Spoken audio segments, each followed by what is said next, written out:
आज हम एक ऐसी खबर लेकर आए हैं जो नए पेरेंट्स के लिए बड़ी राहत की बात है। अब अपने देश में नवजात बच्चों का जन्म प्रमाण पत्र यानी बर्थ सर्टिफिकेट अस्पताल से छुट्टी मिलने से पहले ही बन जाएगा। जी हाँ, भारत के रजिस्ट्रार जनरल ने जन्म प्रमाण पत्र की प्रक्रिया को और आसान करने के लिए नए नियम लागू किए हैं। तो आइए जानते हैं ये नया नियम क्या है और कैसे काम करेगा और इससे आपको क्या फ़ायदा होगा। 12 जून 2025 को भारत के रजिस्ट्रार जनरल ने एक बड़ा ऐलान किया। अब सभी अस्पतालों में, खासकर सरकारी अस्पतालों, सामुदायिक स्वास्थ्य केंद्रों और प्राथमिक स्वास्थ्य केंद्रों को ये सुनिश्चित करना होगा कि बच्चे के जन्म के बाद मां को अस्पताल से छुट्टी मिलने से पहले ही जन्म प्रमाण पत्र दे दिया जाए। पहले क्या होता था, जन्म प्रमाण पत्र बनवाने में देरी होती थी। कई बार लोग अस्पताल से घर चले जाते थे और फिर रजिस्ट्रार ऑफिस के चक्कर काटने पड़ते थे। कई बार गलतियां भी होती थी, जैसे बच्चे का नाम या जन्म तारीख गलत दर्ज होना।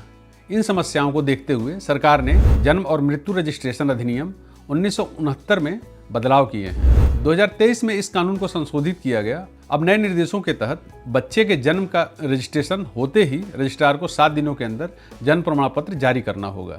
ये काम इलेक्ट्रॉनिक तरीके या फिजिकल तरीके से भी हो सकता है। और सबसे ज़रूरी बात, ये प्रमाण पत्र महिला को अस्पताल से छुट्टी देने से पहले देना जरूरी है। क्यों जरूरी था बदलाव? अब सवाल यह है कि इस बदलाव की जरूरत क्यों पड़ी। दरअसल रजिस्ट्रार जनरल ने पाया कि कई सरकारी और निजी अस्पताल जन्म प्रमाण पत्र से जुड़े कानून का पालन नहीं कर रहे थे।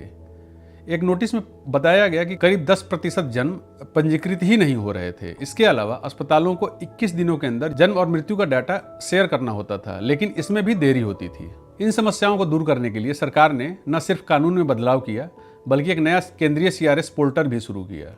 अक्टूबर 2023 से सभी संस्थागत जन्म इस पोर्टल पर दर्ज किए जा रहे हैं। इस केंद्रीकृत डेटा का इस्तेमाल वोटर लिस्ट, राशन कार्ड और राष्ट्रीय जनसंख्या रजिस्टर जैसे महत्वपूर्ण कामों के लिए होता है। आम लोगों को क्या फ़ायदा? तो दोस्तों, ये नया नियम आम लोगों के लिए कैसे फ़ायदेमंद है, चलिए समझते हैं। समय और मेहनत की बचत।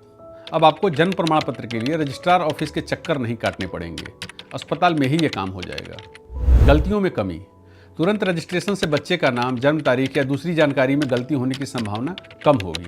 डिजिटल सुविधा। अब जन्म प्रमाण पत्र इलेक्ट्रॉनिक रूप में भी मिल सकता है, जो आपके मोबाइल या ईमेल पर आएगा। इससे दस्तावेज खोने की चिंता खत्म हो जाती है। ग्रामीण क्षेत्रों के लिए राहत। ग्रामीण इलाके में रहने वाले लोगों को पहले रजिस्ट्रार ऑफिस तक पहुंचने में दिक्कत होती थी। अब सरकारी अस्पतालों और स्वास्थ्य केंद्रों में ही ये काम हो जाएगा। बढ़ता भरोसा। ये प्रक्रिया न सिर्फ आसान होगी, बल्कि लोगों का रजिस्ट्रेशन सिस्टम पर भरोसा भी बढ़ेगा। कैसे काम करेगा ये सिस्टम? ये नया नियम पूरे देश के सरकारी और निजी अस्पतालों पर लागू है। सरकारी अस्पताल, सामुदायिक स्वास्थ्य केंद्र और प्राथमिक स्वास्थ्य केंद्र पहले से ही रजिस्ट्रेशन इकाइयों के रूप में काम करते हैं। अब इनके स्टाफ को विशेष ट्रेनिंग दी जाएगी ताकि जन्म प्रमाण पत्र जल्दी और सही तरीके से बनाया जाए। खास बात यह है कि देश में 50% से ज़्यादा जन्म सरकारी अस्पतालों में होते हैं, तो इस नियम से ज़्यादातर लोगों को फ़ायदा होगा। तो दोस्तों, ये नया नियम वाकई नए माता पिता के लिए बड़ी राहत है। अब जन्म प्रमाण पत्र के लिए इधर उधर भटकने की ज़रूरत नहीं। अगर आप किसी निजी अस्पताल में डिलीवरी करवा रहे हैं तो सुनिश्चित करें कि वो इस नियम का पालन करें। कोई दिक्कत हो तो अपने स्थानीय रजिस्ट्रार ऑफिस से संपर्क करें। अगर ये जानकारी आपको पसंद आई तो वीडियो को लाइक करें, अपने दोस्तों और परिवार के साथ शेयर करें और हमारे चैनल को सब्सक्राइब करें। बेल आइकन दबाएं ताकि ऐसी ज़रूरी खबरें आपको सबसे पहले मिलें।